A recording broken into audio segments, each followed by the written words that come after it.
అది కాదు బామ్మగారు. గాయత్రి, మీ అక్కకు వత్తాసు పలకకు. తను తప్పు చేయలేదని అనుకో.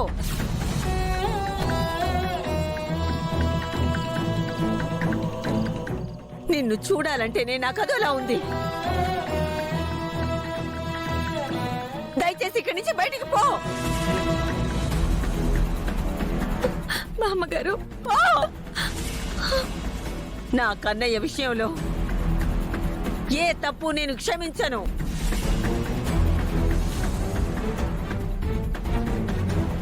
త్రిపుర, కన్న కూతుర్లా నేను నిన్ను ఆదరిస్తే నువ్వు చేసే పనిదా?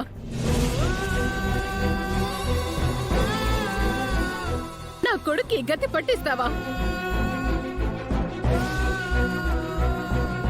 అందరూ నిన్ను వ్యతిరేకించినా నేను నిన్ను నా గుండెల్లో పెట్టుకుని చూసుకున్నాను.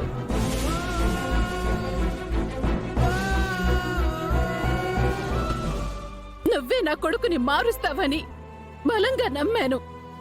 అయ్యో, అలాంటి నువ్వే వాడికి దుస్థితిని కల్పిస్తావని అస్సలు అనుకోలేదు. అత్తయ్య గారు, చివరికి నీ వల్ల ఈ రోజు వాడి ప్రాణం మీదకి వచ్చిందంటే ఇంకా నేను నిన్ను క్షమించను. బయటికి నడు. అత్తయ్య గారు, నేనే తప్పు చేయలేదు. బయటికి వెళ్ళు.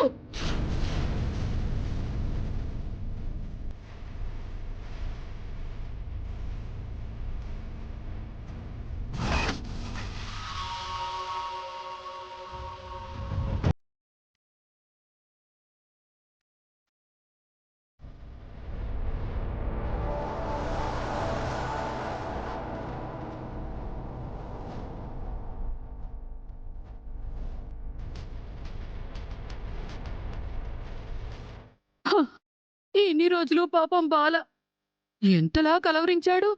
సుందరి సుందరి సుందరి అంటూ.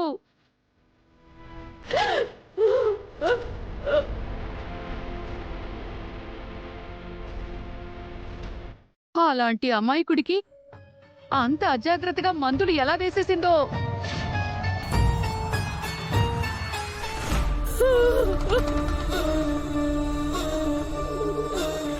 అంతేగా మరి, ఎవరిని పడితే వాళ్ళని నెత్తినెక్కించుకుంటే ఇలాగే ఉంటుంది. అవును.